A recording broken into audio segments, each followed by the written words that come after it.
মদ তারা খায়। যদি কোনো মেয়ে পছন্দ হয় তারা ওইখানকার লোকজন তারা হচ্ছে মানে অ্যারেঞ্জ করে দেয়।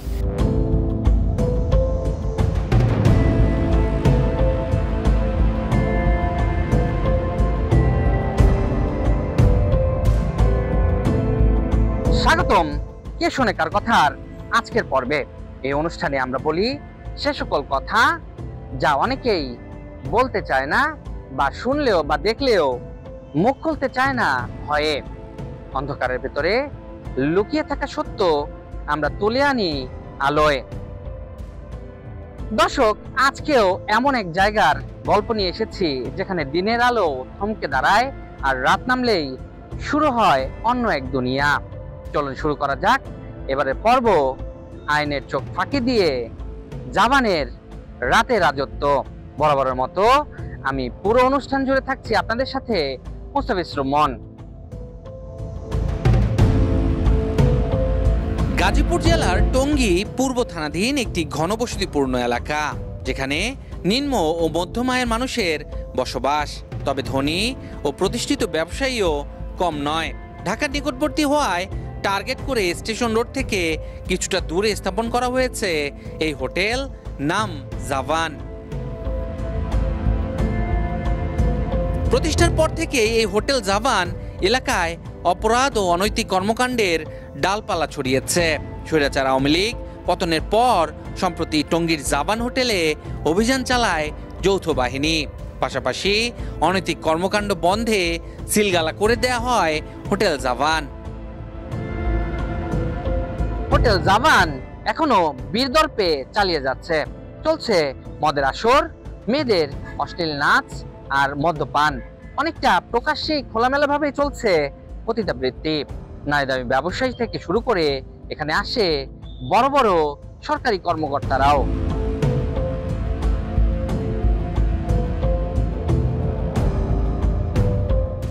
তবে কয়েকদিন যেতে না যেতেই সিলগালাটি ভেঙে ফেলে হোটেল জাভানের পালিত সন্ত্রাসীরা, যার সিসিটিভির ফুটেজ এসেছে চ্যানেল এর হাতে।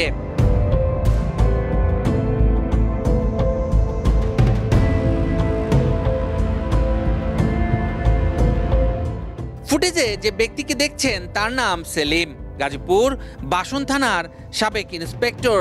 হোটেল জাভানে এসে উন্মাদ নাচের সাথে টাকা উড়ায় এই পুলিশ কর্মকর্তা।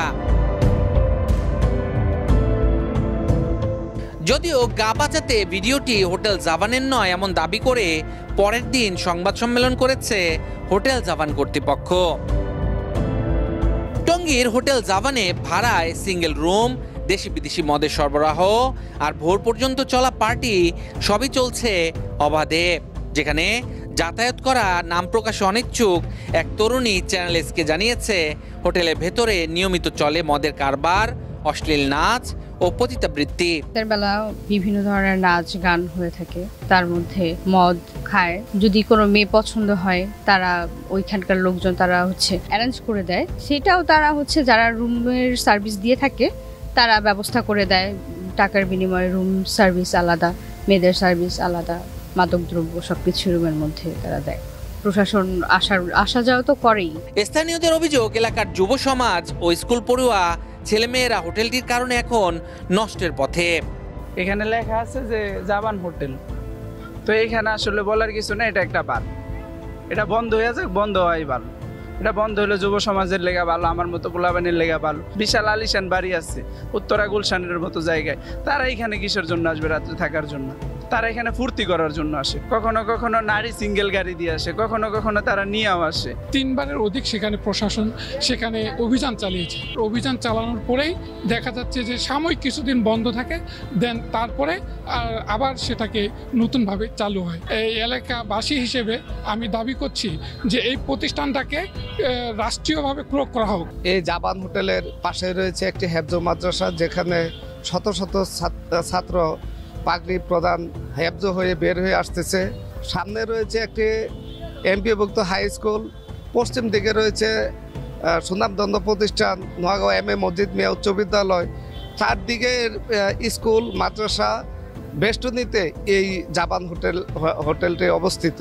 কোমলমতি ছাত্রছাত্রীরা ধ্বংসের পথে চলে যাচ্ছে, তাদের ভবিষ্যৎ অনিশ্চয়তার মধ্যে চলে যাচ্ছে। কিন্তু কোনো এক অদৃশ্য কারণে এই জাপান হোটেলটি আবার কোনো না কোনো ছত্রছায়া এসে ভর করে বসছে। কিছুদিন বন্ধ থাকে, বন্ধ থাকার পরে আবার এটি নতুন উদ্যমে নতুন রূপে চালু হয়। রাত 12টার পরে এই শর্ট প্যান্ট গেঞ্জি পরে যুবক যুবতী তরুণীরা এসে বিভিন্ন ধরনের বেহাপনায় লিপ্ত হয়। আমাদের এখানে যত অসামাজিক কার্যক্রম সেটা চলছে এবং এটা আমরা বন্ধ করার জন্য প্রশাসনের কাছে অনেক বেশি আবেদন করার পর অনেক মানববন্ধন হয়েছে, অনেক কিছু হয়েছে, দাবি তোলা হয়েছে, সকল সোসাইটি থেকে আবেদন করা হয়েছে এবং আমার কাছে মনে হচ্ছে এটার পিছনে ব্যাক এন্ডে কোনো প্রভাবশালী ব্যক্তি আছে যাদের আসলে ছত্রছায়া এটা অনেক বেশি। তার কোনো যাই না কি হয় না ভিতরে কিছু দেখি না, কিন্তু রাত্রে হইলে তো দেখা যায় আনাগোনা হয়, মেয়েরা যায়।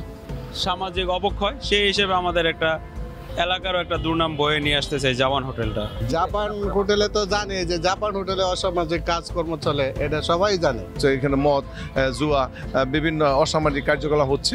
আমরা এর থেকে প্রশাসনের কাছে আপনাদের মাধ্যমে যাতে এটা এইখান থেকে সরিয়ে অন্যত্র নিয়ে যাওয়া হয়।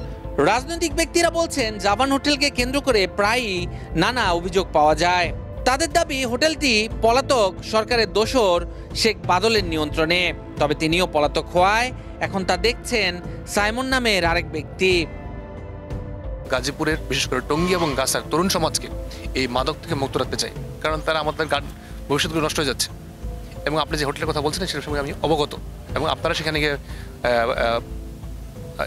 কি বলে তাদের থ্রেটের সম্মুখীন হয়েছিলেন, আমাদের সাংবাদিকরা আহত হয়েছিল, ওই সাংবাদিকের সাথে কথা বলেছে। আমরা ইনশাল্লাহ টঙ্গীর কোনো হোটেলে এই ধরনের অসামাজিক কার্যক্রম চলতে দিব না। আমি জানি যে এই হোটেলটার মালিক হলো বাদল সাহেব, সে আওয়ামী লীগের দোসর। আওয়ামী লীগের দোসর হয়ে সে কিভাবে লাইসেন্স করে, তার লাইসেন্সে এখনও তার হোটেল কিভাবে চলে। পুরো আমতলী, কেরানীটেক, নোয়াগাঁও 46 নং ওয়ার্ড চাচ্ছে, পুরা টঙ্গীবাসী চাচ্ছে যে এটা বন্ধ হয়ে যাক। এ বিষয়ে কথা বলতে যোগাযোগ করা হয় বর্তমানে হোটেলটির দায়িত্বে থাকা সাইমনের সাথে। তিনি সকল অভিযোগ অস্বীকার করেন। আমার নিজেরও নিউজ চ্যানেল আছে, তাই না? আচ্ছা, এখন ফ্যাক্ট হচ্ছে আপনারা ইচ্ছাকৃতভাবে যদি আমাদের পক্ষে নিউজ করেন, মিথ্যা বক্তব্য দেন, যেটা আমরা অলরেডি প্রকাশ করেছি, সংবাদ সম্মেলনও করেছি, আপনার সাহস হয় কিভাবে একে আমাকে ফোন দেওয়ার জন্য? বিকজ আমি চ্যানেলের বাংলাদেশের অন্য কোনো প্রতিষ্ঠান জাপানকে নিয়ে এত নিউজ করলেন, যেটা আপনারা করছেন। বারবার অভিযানের পরেও কেন বন্ধ হয় না এই অবৈধ সাম্রাজ্য? কারা দিচ্ছে আশ্রয় প্রশ্রয়? উত্তর খুঁজতে আমরা কথা বলেছি গাজীপুর জেলা পুলিশের উচ্চপদস্থ কর্মকর্তা ও সংশ্লিষ্টদের সাথে। গাজীপুর মেট্রোপলিটন পুলিশের উপপুলিশ কমিশনারের কার্যালয় দায়িত্বে থাকা উপপুলিশ commissioner Mohammad Mohiuddin Ahmed channel SK জানান, বিষয়টি তারা জানেন এবং ইতিমধ্যে নজরেও রেখেছেন। গাজীপুর মহানগরীর টঙ্গী এলাকায় আমরা ইতিমধ্যে খবর পেয়েছি বেশ কিছু হোটেল অসামাজিক কার্যকলাপ পরিচালিত হয়। ইতিমধ্যে আমরা পুলিশের পক্ষ থেকে বেশ কিছু অভিযান পরিচালনা করা হয়েছে। আমরা চাই মাদকমুক্ত সমাজ এবং অপরাধমুক্ত সমাজ। যে হোটেল রয়েছে এই হোটেলে লাইসেন্স করা একটি বার রয়েছে। আমরা মাদকমুক্ত অধিদপ্তরের পাশাপাশি আমরাও নিয়মিত অভিযান করে থাকি, এটাও মনিটর করে থাকি যে কোথাও কোনো আইনের ব্যত্যয় ঘটেছে কিনা, আইনের লঙ্ঘনের, আইনের যে লাইসেন্সের বাইরে যদি কোনো অপকর্ম করে থাকে সেটা আমরা তদারকি করে থাকি। আমরা চাই যে টঙ্গী এলাকায় যে কোথাও যেন কোনো মাদকের বিস্তার লাভ না করে। তবে এ বিষয় নিয়ে কথা বলতে রাজি নন গাজীপুর জেলার পুলিশ কমিশনার। এদিকে মাদকদ্রব্য নিয়ন্ত্রণ অধিদপ্তরের পরিচালকের সাক্ষাৎ পেতেও আমরা চেষ্টা করেছি, তবে ব্যস্ততা দেখিয়ে তিনিও কথা বলতে রাজি হননি। এটা সেই সমাজের নির্মম বাস্তবতা, যেখানে আইন আছে কিন্তু প্রয়োগ নেই, অভিযোগ আছে কিন্তু নিষেধাজ্ঞাও অনেকে মানে না, সিলগালা হয় কিন্তু অদৃশ্য শক্তির দরজায় আরো বড় করে খুলে যায়। আমরা দেখিয়েছি, আমরা শুনিয়েছি, আমরা তুলে ধরেছি। এখন সময় সমাজের, সময় আপনাদের অন্ধকারের বিরুদ্ধে আলো ফেলবার। পরবর্তী পর্বে ফিরে আসব নতুন কোনো অসঙ্গতি নিয়ে। ততক্ষণ পর্যন্ত সুস্থ থাকুন, ভালো থাকুন। আল্লাহ হাফেজ।